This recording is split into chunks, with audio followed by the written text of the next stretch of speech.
Hi, my name is Pratik Dwivedi, and this is a video to explain to you about my latest project that I made for a coursework for deep learning.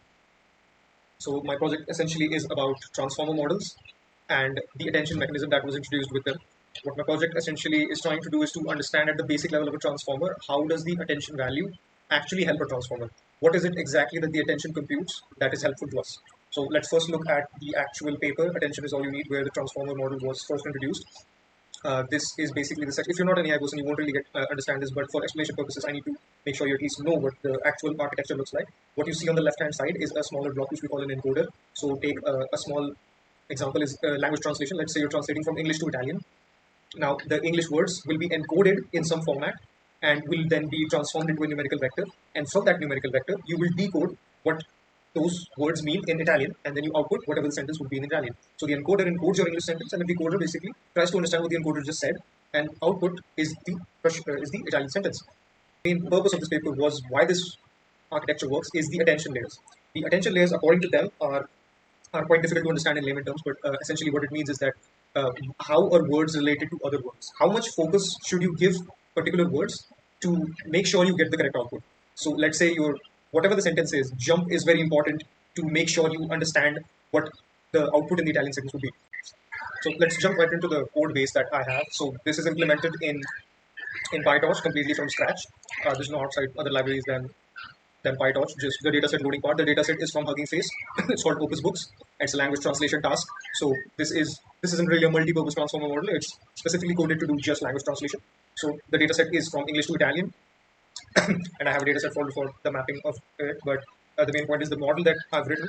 There's the implementation of all the blocks through PyTorch's nm module, and I'll show you the actual transformer model. If we look at the architecture given here, see there's an encoder block and then there's a decoder block.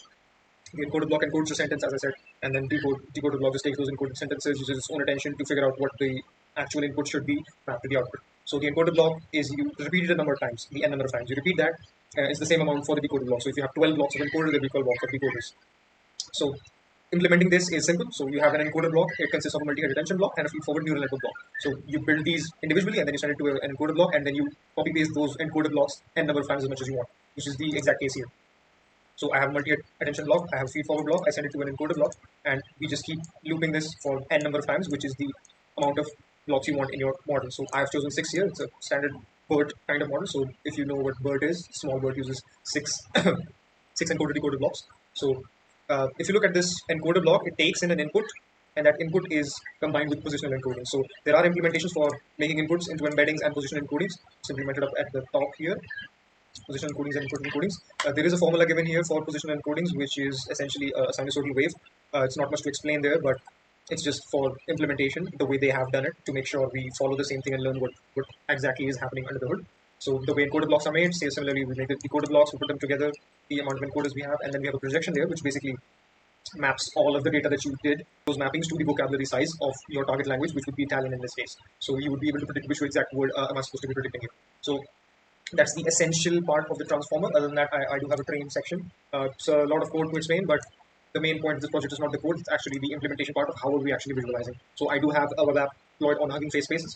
So this is the actual visualization part. It's hosted currently on my Hugging Face transformer visualizer. You can check it out yourself. So what we do here is there's different types of attention, right? So there's encoder block, it has an attention of its own. As we saw in the paper, there's an attention of its own, the attention block of this attention of its own, and there's this masked multi-head attention, which is the attention of just the decoder block, and then there's this attention head, which is the combination of both, the encoder decoder. So this is called cross attention. So we have multiple types of attentions to look at.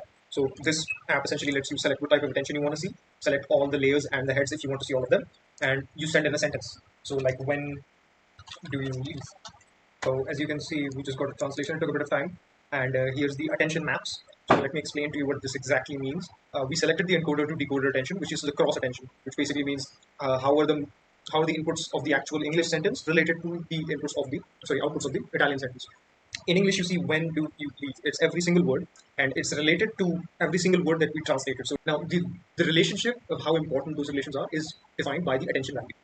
When you see this graph, you see this when being related to SOS token, which is the start of the sentence. So this value right here, if you see, it's 0.02, which means it's pretty low. It's not really related, but there is some relation to them. It could be just that when usually comes after an SOS token, but it's not really that important to understand. But if you see this dark one, which is zero point 0.9, which is a pretty high value, because the maximum value that this will go is around 1 to 1.2, something like that. So this value is pretty high, and this is the relation between do and date.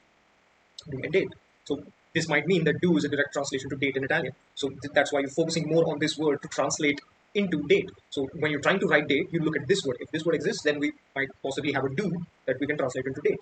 Similarly, every single head is trying to compute something else. So the point is that not every head is going to compute something very useful, but all of these heads combined will definitely get you something useful. So you train them over and over. I trained this for at least 20 epochs. So if you train them over and over, these heads will eventually figure out what they're trying to actually figure out in the actual embeddings of the input and the output sentences. So every single head does some kind of computation here.